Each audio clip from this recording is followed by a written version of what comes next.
6월입니다. 오늘 6월의 첫 번째 거래일인데요. 지난 5월도 상당히 기분이 좋았죠. 세리메이라는 증시의 징크스를 훌훌 날려버리는 그런 한 달이었습니다. 6월에 대해서 기대가 상당합니다. 증권가에서는 예상 밴드 2400에서 2650선을 예상하며 2600선을 뛰어넘을 것으로 전망을 하고 있습니다. 그리고 이 가운데서는 어떤 한 섹터가 강세 움직임을 이끌어가기보다는 순환매 장세를 예상하고 있습니다. 그렇다고 마냥 안심할 수는 없겠죠. 현재 2500선 후반에 놓여 있는데요. 밴드상으로는 위쪽보다 아래쪽으로 좀 더 열어두고 있습니다. 이번 한 달도 토마토 증권통과 함께 성공 투자 전략 세워보시죠. 그럼 오늘 시장에 영향을 미칠 만한 핵심 뉴스 살펴보겠습니다. 첫 번째 소식입니다. 이 전 세계 글로벌 빅테크 기업들이 우리 시장에 계속해서 노크를 하고 있고요. 우리나라에 대한 투자들도 이어가고 있습니다. 이번에 인텔입니다. 인텔 간밤의 주가도 상당히 좋았는데요. 인텔이 서울에 데이터 센터 반도체 연구소를 설립한다라는 이야기가 전해지고 있습니다. 데이터 센터 개발 랩이라고 하는데요. 이 인텔 CPU에 공급되는 D램의 호환성을 검증하는 그런 역할을 하는 이 랩이 될 거다라고 인텔 쪽에서는 밝히고 있습니다. 앞서서 인텔은 올해 초입니다. 사파이어 래피즈 좀 더 개선된 CPU인데요. 이것을 내놓으면서 앞으로 반도체 시장에 판도 변화를 가져올 것으로 시장에서는 전망했습니다. 왜냐하면 이 사파이어 래피즈를 제대로 활용하기 위해서는 기존의 주류였던 DDR4가 아니라 DDR5를 사용해야 하는데요. 이 DDR5가 조금 더 보편화되는데 큰 영향을 미칠 것으로 보고 있고 뿐만 아니라 DDR5의 가격이 계속 올라가고 있는 상황, 수요도 점차 증가하고 있는 모습 가운데 삼성전자, SK하이닉스와의 협업이 더욱더 중요해지고 있습니다. 이번에 국내에 데이터 센터 랩을 설치하면서 삼성전자, SK하이닉스와의 협업이 조금 더 강화될 것으로 시장에서는 보고 있고요. 이번에 설립될 이 랩과 관련해서 규모는 아직까지 알려진 바는 없습니다. 하지만 올해 내에 가동될 것으로 예상되고 있습니다. 관련된 종목으로는 전체적인 반도체 산업이 영향을 받겠지만은 그중에서도 특히나 DDR5 관련된 종목군들이 직접적인 수혜주가 될 수 있을 텐데요. 관련주들 가운데서는 최근 들어서 아비코전자가 DDR5 가운데서는 가장 강하게 움직입니다. 그리고 전통적으로는 DDR5 하면은 딱 떠오르시는 세 종목이 있으실 거예요. 심택, 대덕전자, 코리아서킷입니다. 어제도 고르게 오르는 모습 보여줬고요. TLB도 함께 묶이는 종목입니다. 다음 소식 넘어가겠습니다. 현대차 그룹이 인도네시아 쪽에서 이 전기차용 배터리 시스템 공장에 착공 들어갔다라는 소식이 전해지고 있습니다. 현대차 그룹이 6천만 달러, 우리 돈으로는 800억 원을 투자해서 인도네시아의 전기 자동차용 배터리 시스템 공장 건설에 들어갔다라는 내용인데요. 앞서서 착공식이 어제 있었습니다. 인도네시아에서도 구체적으로 서자바주의 부카시 델타마스 산업단지에 이 공장을 지을 거라고 하는데요. 이미 현대차는 인도네시아 이 지역에 공장을 가지고 있습니다. 생산 공장이 있고요. 그 옆에 전기차 배터리용 시스템과 관련된 공장을 이번에 짓는다라고 밝힌 겁니다. 이 3만 3천 제곱미터 규모의 이 공장은 내년 상반기 중에 양산에 들어갈 계획이라고 합니다.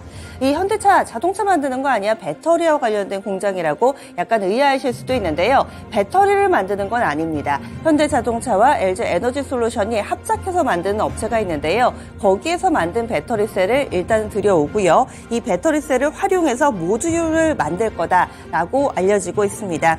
이와 관련해서 완공이 되면은 현대차 그룹은 인도네시아에서 배터리셀부터 배터리 시스템, 전기차 생산까지 전 단계를 구축하게 됩니다.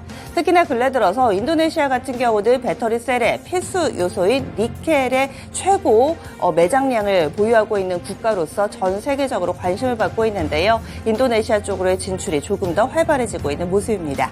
관련된 종목 보겠습니다. 현대차 그룹주들은 물론이고요. 여기에 영향을 받을 수 있는 밸류체인 자동차 부품주들을 좀 묶어봤습니다. 모빌스전자 있고요. 그리고 어제는 덕양산업이 가장 강했습니다. 반도체주들이 쉬어가는 가운데 2차전지라든지 자동차 부품 몇몇이 이 강세 움직임을 어제 보여줬었죠. 자동차 부품 내에서는 최근 덕양산업이 가장 탄력적인 모습을 보여주고 있는데요. 어제도 그랬습니다.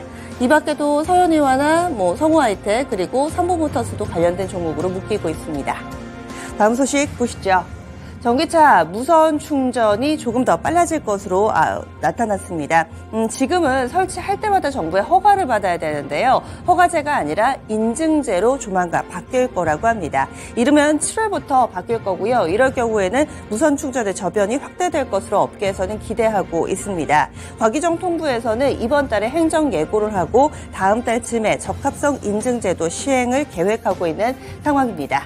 그러면 무선 충전, 전기차뿐만 아니라 최근에 킥보드라든지 전기 자전거도 이런 부분들을 사용하게 되는데요. 전체적인 인프라 구축이 조금 더 빨라질 것으로 전망되고 있습니다.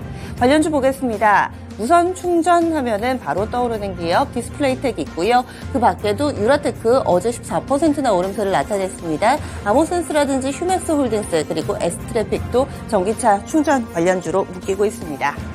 다음은 인상과 관련된 가격 인상과 관련된 뉴스 살펴보겠습니다. 최근 들어서는 음식료 쪽에서 가격 인상 모멘텀이 상당히 많았었죠. 커피, 설탕 그리고 최근 들어서는 닭고기 가격 오름세에 대해서 짚어드렸는데요.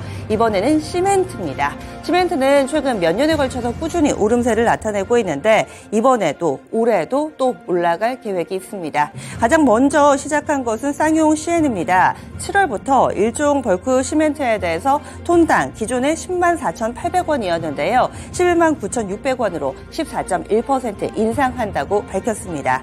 쌍용 CN이가 먼저 시작했기 때문에 그 뒤에 한일시멘트라든지 성신양회 등 후발주자도 슬슬 이 판가 인상 카드를 만지작거릴 것으로 알려져 있는데요. 쌍용 CN이는 유연탄 가격, 원료가 되는 유연탄 가격은 떨어졌지만 그 밖에 전기요금이나 환율 부담이 증가해서 이번에도 불가피하게 올릴 수밖에 없다라고 인상의 근거를 밝히기도 했는데요.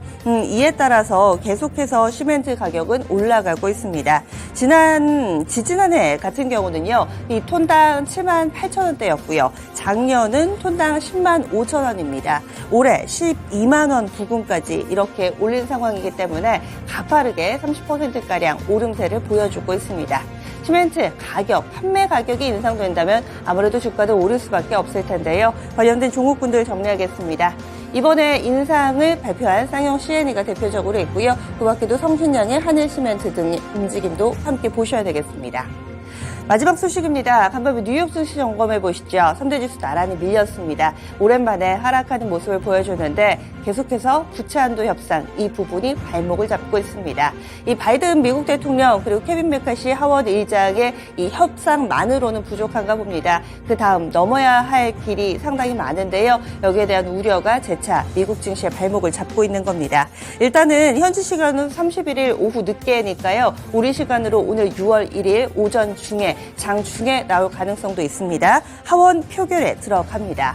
앞서서는 하원의 운영위원회는 일단은 통과를 했는데요. 하원과 상원의 표결이 남아있고 그리고 오늘 우리 시간으로 오전 중에 하원의 이 표결 결과가 나오게 될 예정입니다. 이와 관련해서 미 증시는 먼저 우려를 한 건데요. 오늘 우리 증시 이 부분을 어떻게 반영할지 체크해 보셔야겠네요.